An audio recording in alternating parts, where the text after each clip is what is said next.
your daily TV viewing to less than 2 hours a day, that may extend your life by over a year.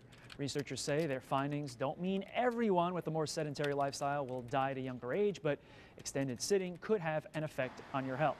The irony of all this is I am now sitting down after standing up for the entire newscast, but this is for a good health benefit. It has been a hot and sunny summer, and many of us have been out and about soaking up those rays. Yesterday, we talked about finding sunscreens without harmful chemicals in them. Today, we're talking about skin cancer, what causes it, and the things you can do to protect yourself.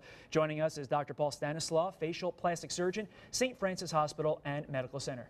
Good afternoon to you, sir. Good afternoon. All right, so the rays, UV rays, you've heard about them for years. What makes them so bad? The ultraviolet light passes through your skin. It hits the cells at the bottom of your skin, and it causes genetic changes to those skin cells. And what happens is, over time, the genetic changes add up, and eventually it becomes a precancerous lesion, and then eventually it becomes a cancerous lesion. Okay. So it's just a chronic exposure to ultraviolet light. Now, obviously, we talked yesterday about putting on sunscreen. We'll talk a little bit about it now. What's the difference between sunscreen and sunblock? Sunscreens work by a chemical change that happens. Ultraviolet light hits the molecule, it changes the molecule, and that's how the ultraviolet light is absorbed. A sunblock is actually a mechanical block, so it's like putting on a shirt. So zinc oxide, titanium dioxide, what happens is the light hits that molecule, that mineral, and it reflects it in black, and it bounces off. The zinc and the titanium dioxide is much safer. I mean, they use titanium dioxide in food products. Zinc is an essential mineral, so it's very safe for us to be exposed to, as opposed to the sunscreens. There was a recent study that showed that 90% of people who use the sunscreens actually had it in their blood. Now, we don't know the significance of it. We don't know if it's dangerous or not, but it still makes you think, why are we doing that? It seems like every year at around May, people start wondering, what is the deal with the SPF? What is too much? What is too little? Does it matter? Am I wasting money on a high SPF? Break it down for us. The SPF is just it's an arbitrary measuring of how long it takes for you to get a sunburn. So if it takes you 10 times longer to get a sunburn, it's an SPF 10. If it takes you 30 times longer, it's an SPF 30. So if you're wearing a sunblock that doesn't give you a broad spectrum coverage, you'll wear that sunblock and you won't get the sunburn. The sunburn's your evolutionary warning sign to tell you get out of the sun, right? You get a sunburn, you know, I'm getting too much.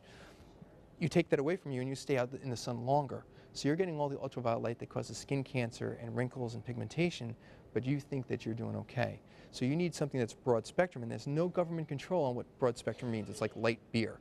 So zinc and the titanium dioxide give you the broadest spectrum that there is. So the higher the percentage, so if you have 9% or higher of zinc or titanium dioxide, that you're getting a very broad spectrum and you're getting the broadest coverage. In your comparison to light beer, it's really more of an advertising as opposed to a medical thing. Well, that's exactly it. People come into me all the time and say, well, my makeup has got an SPF or my moisturizer got an SPF. All that is marketing to get you to buy the product. It's better than nothing, but it's not protecting you the way you think it is. So in sum, you're at the counter at the drugstore or at Costco or wherever. What should you look for? What should you buy? You got to turn it over, read the tiny, tiny print and see zinc, look for zinc or titanium, and it's rare. You're going to have to pick up 20 bottles to find zinc or titanium dioxide. You want it 9% or greater. And it might cost you a little bit more, but it's well worth that investment. It's well worth the investment, no offense, so that you don't have to go visit you for severe surgeries down the line. Correct. I appreciate it. Thank you so very much. Very, very important information. Obviously, it is July. People have been out in the sun already, but it's never too late to protect yourself. Absolutely. Appreciate it so much. All right, lots more to get to this morning. Like a new millionaire stepping forward. Learn more about the lucky lottery winner. Coming up, I'll tell you how the weather could affect how much you pay for Apple products. I'm Audrey Washington, and I'll have that story next. At 5, help is on the way for local homeowners, and it's getting national attention. The state's new way to assist homeowners